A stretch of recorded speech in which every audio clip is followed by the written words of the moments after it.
Salam hörmətli tamaşaçılar. Alman mediası AXCP sədri Əli Kərimlinin həbsxanada işgəncəyə məruz qalması və siyasi qəsd təhlükəsi ilə üzləşməsindən yazıb. Ölkənin 80 redaksiyasını özündə birləşdirən İppen Media bu mövzuya diqqət ayırıb.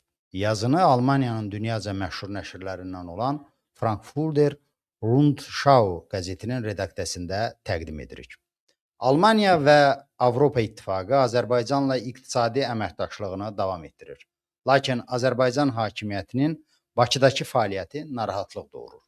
Almaniya uzun müddət bütün xəbərdarlıq siqnallarına baxmayaraq, xüsusilə ucuz qaz kimi iqtisadi maraqlara görə Rusiyadan uzaqlaşmaqda tərəddüd etmişdi.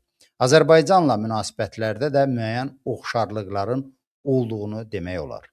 Bu yaxınlarda kansler Friedrich Merz Azərbaycanla tərəfdaşlığın davam etdiriləcəyini bir daha təsdiqləyib. Azərbaycanın həbsdə olan müxalifət liderləri Kərimlinin yaxınları isə redaksiyamıza bildiriblər ki, onu Aleksey Navalny ilə oxşar taley gözləyə bilər. Human Rights Watch təşkilatda sorğuya cavab olaraq Azərbaycanda vəziyyətin daha da ağırlaşdığını təsdiq edib. Human Rights Watch-un Avropa və Mərkəzi Asiya üzrə direktor müavini Georgi Gogiyanın sözlərinə görə Azərbaycan hakimiyyəti ölkədə müstəqil nəzarəti və təşkilatlanmış müxalifəti sıradan çıxarmaq üçün uzun müddətli və getdikcə genişlənən kampaniya aparır. Onun fikrincə xaricdən ciddi reaksiyanın olmaması İlham Əliyev hakimiyyətini daha da cəsarətləndirib.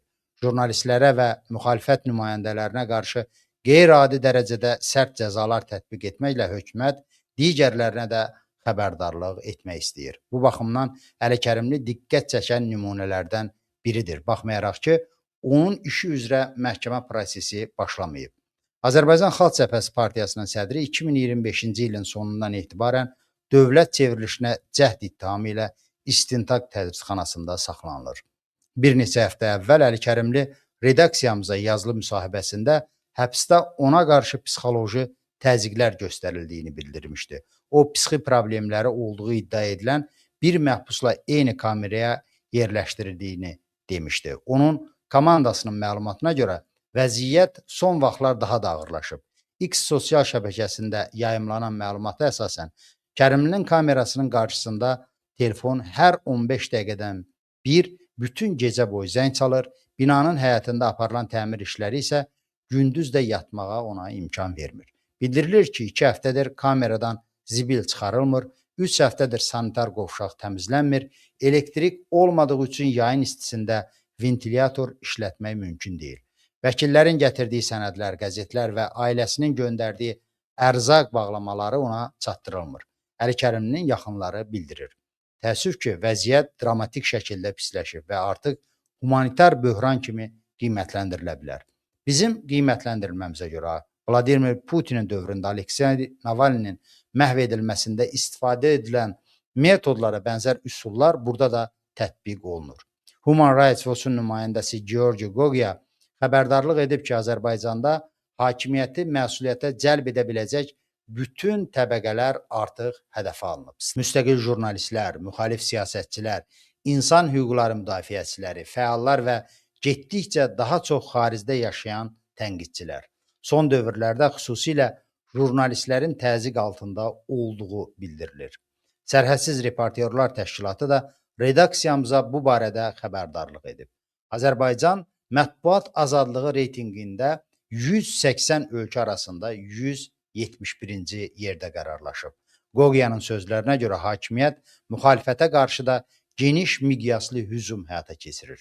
O bildirib ki, müxalifət liderləri və partiya üzvləri həbs olunur, siyasi alternativləri zəiflətmək məqsədi ilə cəza mexanizmindən istifadə edilir. Məqsəd tənqidçiləri hər cür institusional platformadan məhrum etməkdir. Onun fikrincə Azərbaycan hakimiyyəti beynəlxalq reaksiyanın məhdud olacağını hesablayır. Gogiya bildirib, Azərbaycanın enerji, təhlükəsizlik, nəqliyyat və regional diplomatiya baxımından Avropa hökumətləri üçün strateji əhəmiyyəti çox vaxt repressiyalara qarşı zəif və qətiyyətsiz reaksiyalarla nəticələnib. Əli Kərimlinin qızı Sezen Kərimli isə enerji məsələlərində üstünlüyün daha çox Avropanın tərəfində olduğunu düşünür. O nəşrə bildirib ki, Azərbaycanın enerji ixracı üçün Avropa bazarları əvəzolunmaz əhəmiyyət daşıyır.